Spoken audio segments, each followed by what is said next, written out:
وحملناهم في البر والبحر ورزقناهم من الطيبات আল্লাহ সুবহানাহু ওয়া তাআলা আমরা যারা এই মানুষ এই মানুষদেরকে ডাক দিয়ে বলেন, ও মানুষ, আমি তোমাদেরকে এই পৃথিবীর কোটি কোটি সৃষ্টির ভিতর থেকে বাছাই করে তোমাকে সব থেকে মর্যাদাপূর্ণ সৃষ্টি হিসেবে করলাম।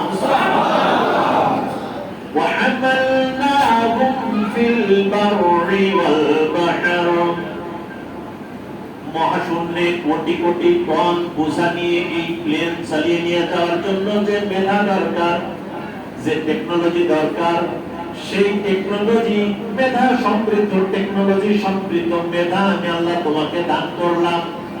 কোটি কোটি বিলিয়ন ট্রিলিয়ন মন বোঝা নিয়ে সাগরের এক প্রান্ত থেকে আর এক প্রান্ত পর্যন্ত হাজার হাজার কোটি লক্ষ টন বোঝা নিয়ে লোহার উপরে ভাসিয়ে সাগরের এ প্রান্ত থেকে ও প্রান্ত পর্যন্ত নিয়ে যাওয়ার জন্য যে টেকনোলজি দরকার, জাহাজ দরকার, এই জাহাজগুলো আমি আল্লাহ রাব্বুল আলামিন তৈরি করার মেধা তোমাকে দান করেছি। সুবহানাল্লাহ,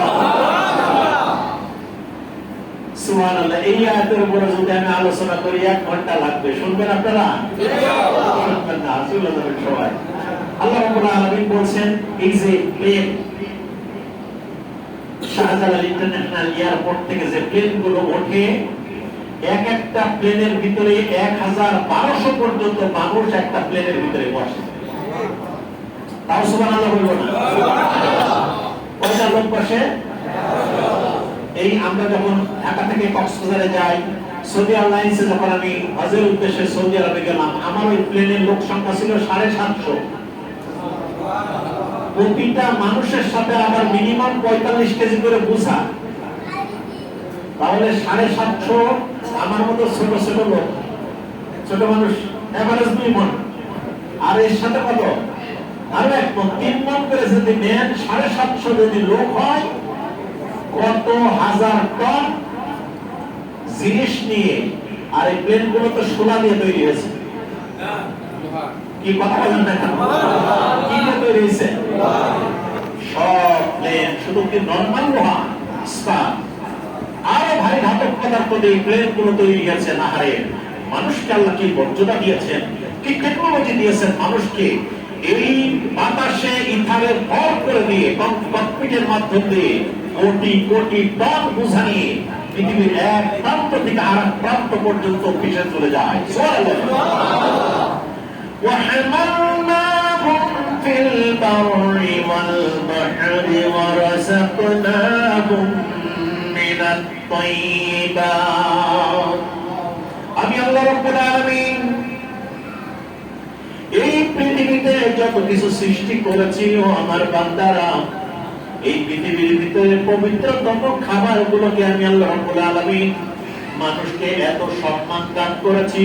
পবিত্রতম খাবারগুলোকে, প্রত্যেকটি খাবারকে আমি আল্লাহ রাব্বুল আলামিন প্যাকেট করে, মোড়কে করে আমি আমার বান্দার জন্য আমি হালাল হিসেবে গ্রহণ উপস্থাপন করেছি।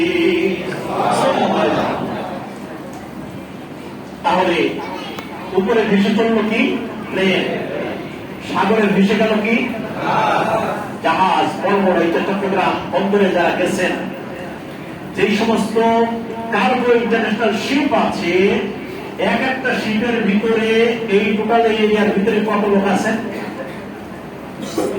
5 লাখের মতো লোক আছে।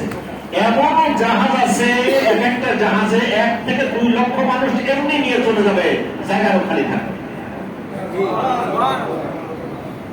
20 তলা, 22 তলা, 24 তলা, the oasis of the seas, পৃথিবীর সর্বোচ্চ সর্ববৃহৎ এখন যে জাহাজ, এই জাহাজের ভিতরে জাহাজটা টোটাল উচ্চতা হলো 28 তলা। কয় তলা?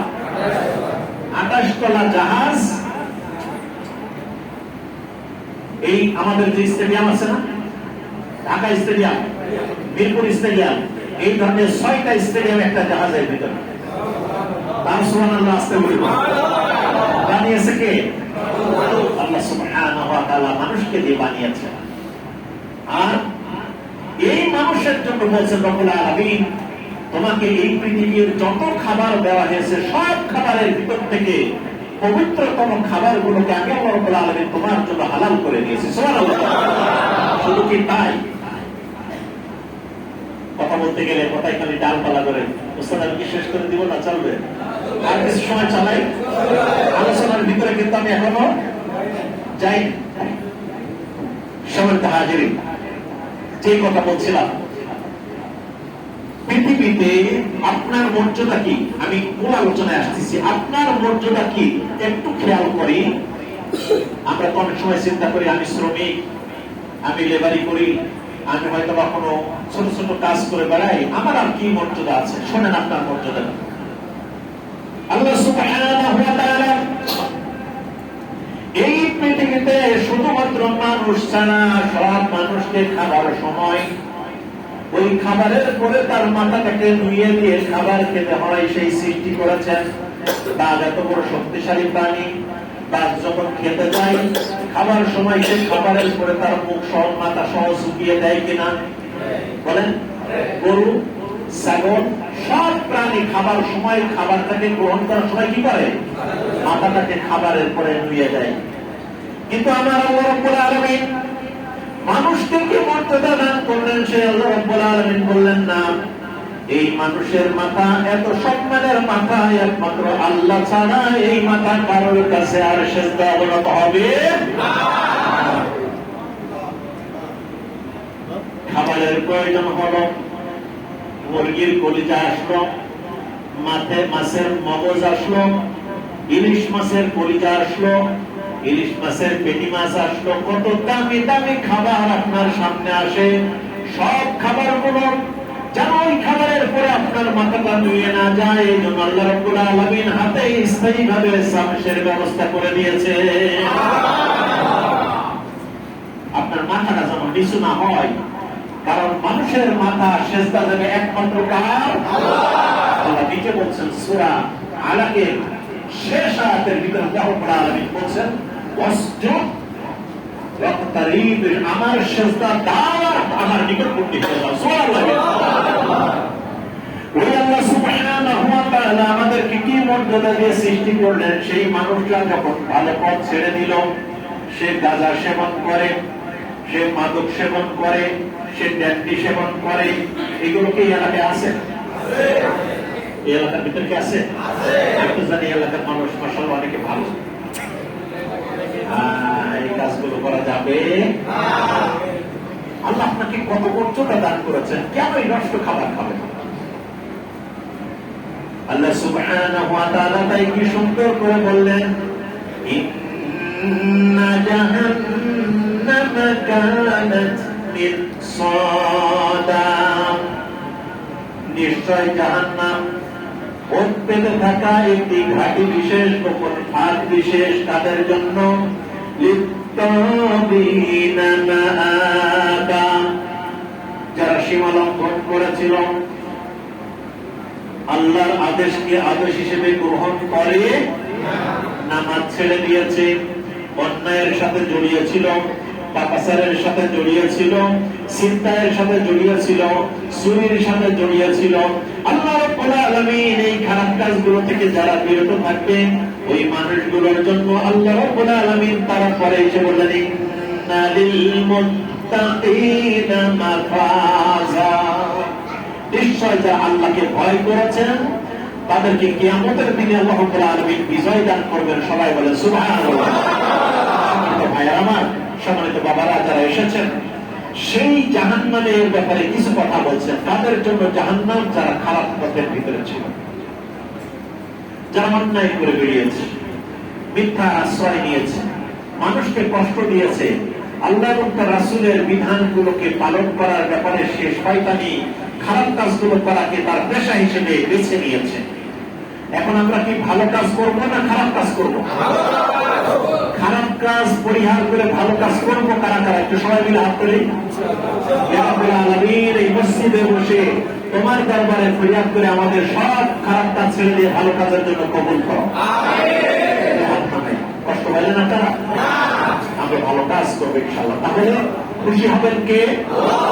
আল্লাহ রাব্বুল আলামিন আমাদের উপরে খুশি হয়ে যাবেন। সমস্ত ভাইয়েরা আমার, আল্লাহ সুবহানাহু ওয়া তাআলা বললেন লিত্তাবিনা নাতা লাবিসিনা ফিহা আহকাবা। ওই জাহান্নাম হলো এমন একটি জায়গা যেখানে ক্ষতিগ্রস্ত মানুষ যারা ওই দিন জাহান্নামের অধিবাসী হয়ে গেল, তারা যুগের পর যুগ সেখানে তারা পড়ে থাকবে, যুগের পর যুগ সেখানে তারা পড়ে থাকবে। এই জন্য আল্লাহ রাব্বুল আলামিন কোরআনুল কারীমের ভিতরে আমাদেরকে ডাক দিচ্ছেন, ইয়া আইয়াতুহান নাফসুল মুতমাইন্না ইরজিই ইলা রাব্বিকি রাদিয়াতান মারদিয়া ফাদখুলি ফি ইবাদি ওয়াদখুলি জান্নাতি। কোরআনুল কারীমের 89 নম্বর সূরা ফাজরের 27 থেকে 30 নম্বর আয়াত। এই আয়াতের ভিতরে আল্লাহ রাব্বুল আলামিন আমাদেরকে ডাক দিচ্ছেন, ও প্রশান্ত আত্মা, ইরজিই ইলা রাব্বিকি রাদিয়াতান মারদিয়া, ফিরে আসো, সব খারাপ কাজ ছেড়ে দাও। কে বলছেন এই কথা? আল্লাহ। ছেড়ে দাও অন্যায় অনাচার, ভুলে যাও জীবনের শত ভুল, ফিরে এসো সত্যের নতুন পথে। কোরআনের পথ শুধু নির্ভুল, কোরআনের পথ শুধু নির্ভুল, কোরআনের পথ হলো নির্ভুল পথ। কথা ঠিক কিনা বলেন? সব জিনিসের ভিতরে কি আছে? ভুল আছে, কিন্তু কোরআনের ভিতরে এই যে আমার দুই উস্তাদ পাশে বসে আছেন, ওনারা যখন আলোচনা করেন, যেখানে হাদিসের কথা বলে, আরো কেউ কেউ আছে, আমি দেখতে পাচ্ছি, চেহারা দেখে হালকা হালকা বুঝতেছি আমি, ওনারা যেখানে হাদিস দিয়ে কথা বলেন, সেই কথা বলার পরে বলেন সহিহ বুখারী, সহিহ আল মুসলিম। কথা ঠিক কিনা বলেন?